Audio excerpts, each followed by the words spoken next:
Oke, supaya lebih memperjelas apa yang kita bahas tadi, kita akan bahas beberapa contoh kasus untuk analisis penampang balok beton persegi dengan tulangan rangkap.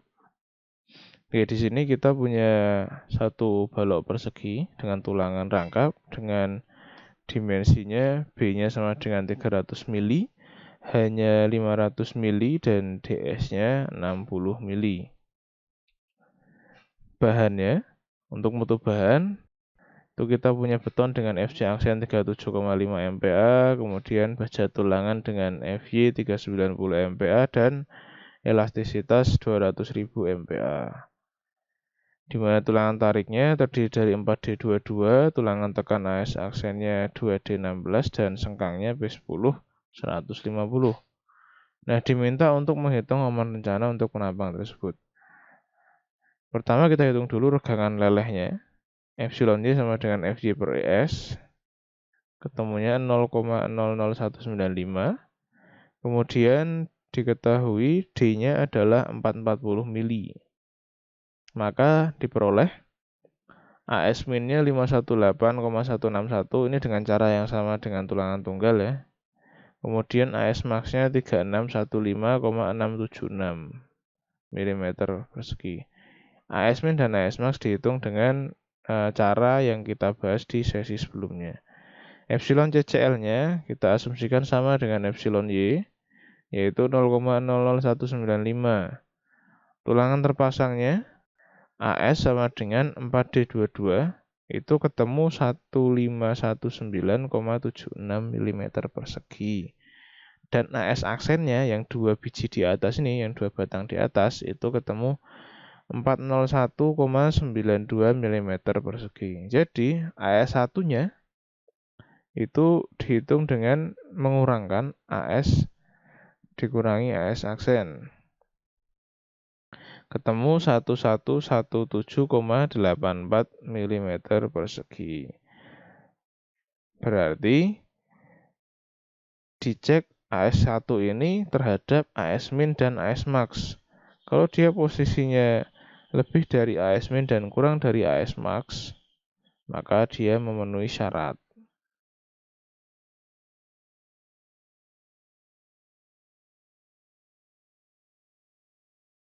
Kemudian cek lindungan beton atau concrete covernya atau selimut betonnya. Dicek CD-nya sama dengan 60 kurangi 22 per 2.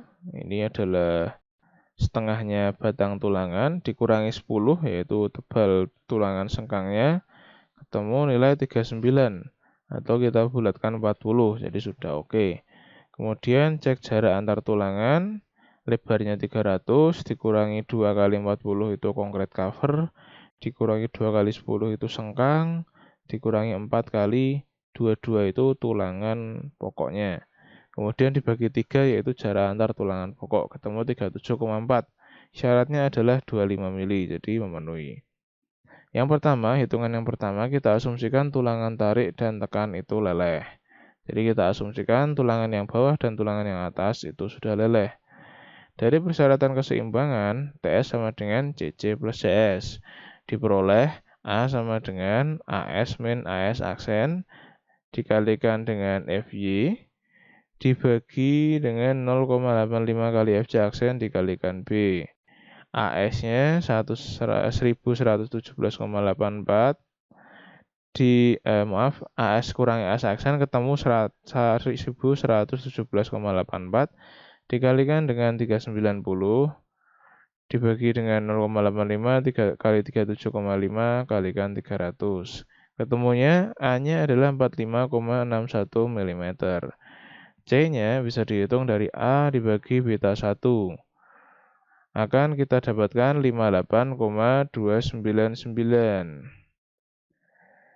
Untuk beta 1-nya, kenapa 0,782? Ini karena FC aksennya 37,5. Kalau FC aksennya lebih dari 28, maka harus dihitung beta 1-nya. Kalau FC aksennya di bawah 28, maka kita bisa pakai beta 1-nya 0,85. Tetapi kalau lebih dari itu, tiap penambahan 7 MPa itu dikurangi 0,05. Nah, hasil hitungannya kita dapatkan beta 1-nya 0,782. Jadi C-nya sama dengan A per beta 1 itu didapatkan 58,299 mm. Epsilon T sama dengan DT min C dibagi C dikalikan 0,003. Akan kita dapatkan nilai sebesar 0,01964. Nah, selanjutnya kita cek apakah epsilon T itu lebih besar dari 0,005. Hasilnya adalah kalau 0,01964 itu lebih besar dari 0,005. Jadi, faktor reduksinya adalah 0,9 karena epsilon T-nya sudah melebihi 0,005. Kemudian, epsilon S itu sama dengan epsilon T atau regangan pada tulangan yang ada di bawah, tulangan pokok. Sebesar 0,01964, dia sudah melebihi dari epsilon Y, di mana epsilon Y sudah kita hitung sebelumnya yaitu 0,00195. Jadi asumsi tulangan tarik leleh itu sudah benar. Nah, selanjutnya kita cek untuk tulangan tekan. Untuk tulangan tekan berarti epsilon aksen S.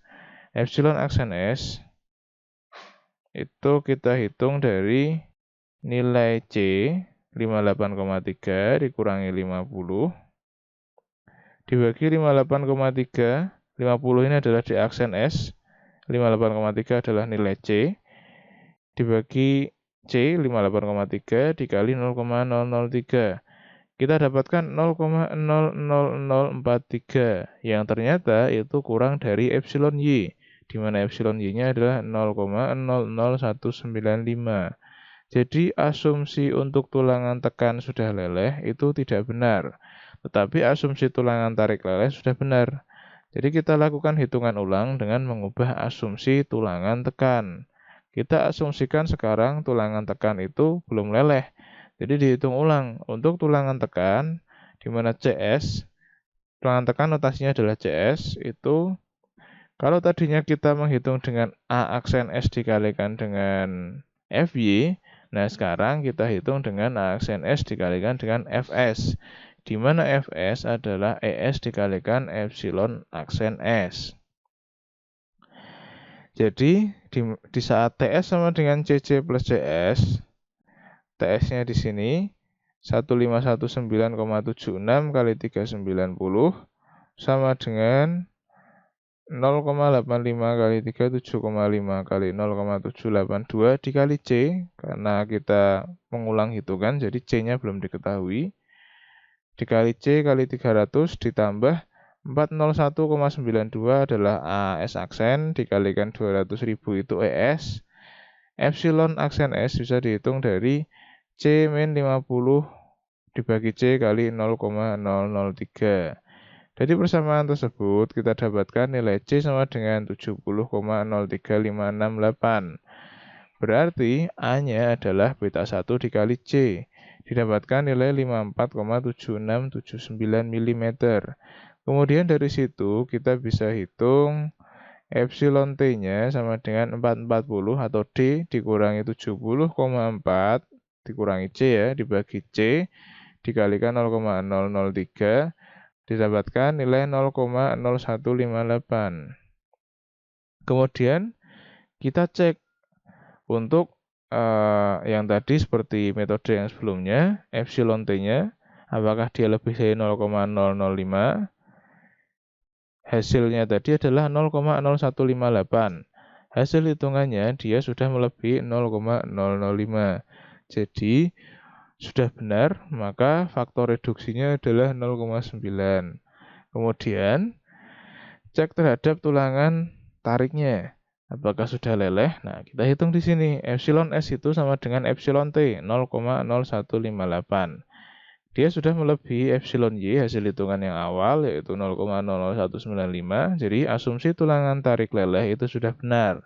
Kemudian, selanjutnya, epsilon aksen S sama dengan, kita hitung dulu, dengan C dikurangi D aksen S. C yang baru di sini adalah 70,04 dikurangi 50 dibagi 70,04 dikali 0,003 didapatkan 0,000858.